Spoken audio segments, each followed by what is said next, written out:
अस्सलाम वालेकुम। I'm doctor Ahmad working in health care system Oman. India के शहर पुणे में एक ऐसा जरासीम, एक ऐसा बैक्टीरिया जो है प्रोलिफरेट हुआ है, जो लोगों को अपाहज करता जा रहा है। इसके पीछे स्टोरी क्या है, हकीकत क्या है, आज इस वीडियो में वो डिटेल के साथ बताऊंगा। कंपाइलोबैक्टर जेजुनाई एक ऐसा बैक्टीरिया है जो कि इंडिया में पुणे पुणे का इलाका है, वहाँ पे पानी के अंदर वो प्रोलिफरेट हुआ है या एक वबाई शक्ल इख्तियार कर गया है।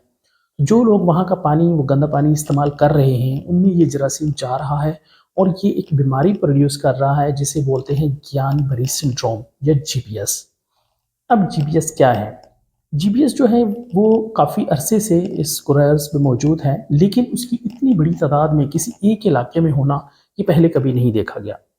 ये अक्सर जो है वो अनकुक्ड पोल्ट्री यानी जो चिकन आप खाते हैं, अगर उसको सही तरीके से कुक नहीं किया जाता या आप कोई भी मीट और इस्तेमाल करते हैं उसको सही से कुक नहीं किया जाता, तो ये वहाँ से फैलता है और ये बहुत अनकॉमन है, वेरी रेयर है।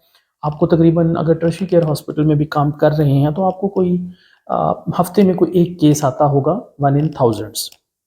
लेकिन इंडिया के अंदर जो है ये एक वबाई शक्ल इख्तियार कर गया है। अब जीबीएस में होता क्या है? जीबीएस में आपको सबसे पहले जो है वो जिस्म के नीचे वाले हिस्सों में यानी पाँव में, टाँगों में या हाथों की उँगलियों में पहले आपको नम्बनेस या आपको जो है वो सुन्न होना महसूस होती है और वहाँ पे आपको ऐसे लगता है जैसे सुइयाँ चुभ रही हों। और उसके बाद इसमें असेंडिंग पैरालिसिस होता है, मतलब यह कि नीचे से ऊपर पाँव से लेके टाँगों और फिर पेट के जो मसल्स होते हैं, पट्टे होते हैं, वो कमज़ोर होना शुरू हो जाते हैं और काम करना छोड़ जाते हैं। और एक टाइम ऐसा आता है इसमें कि आपके जो छाती के पट्टे हैं, चेस्ट मसल्स हैं, वो भी काम करना छोड़ जाते हैं। और चूँकि आप जो साँस लेते हैं वो चेस्ट मसल्स को इस्तेमाल करके साँस लेते हैं, तो मरीज़ जो है वो साँस लेना बंद कर देता है। ऐसी सूरत हाल में फिर उसको जो है वो इंटुबेट किया जाता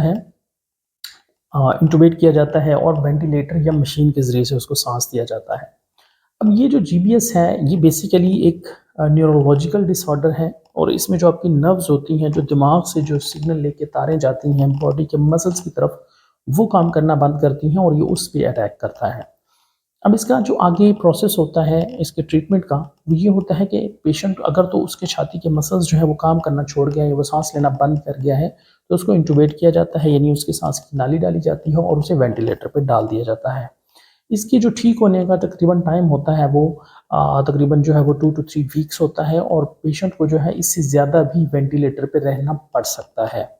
इसके इलाज, इस दौरान फिर इसका इलाज किया जाता है और इसका जो इलाज होता है उसमें बेसिकली जो आपके अंदर एंटीबॉडीज़ बनी होती हैं, ऑटो एंटीबॉडीज़ बनी होती हैं, जो जिस्म के खिलाफ काम कर रही होती हैं उस जरासीम की वजह से, उन एंटीबॉडीज़ को निकाला जाता है, ठीक है? और उसकी जगह पे जो है वो प्लाज़्मा, दूसरा प्लाज़्मा या दूसरी एंटीबॉडीज़ बॉडी के अंदर इंजेक्ट की जाती हैं।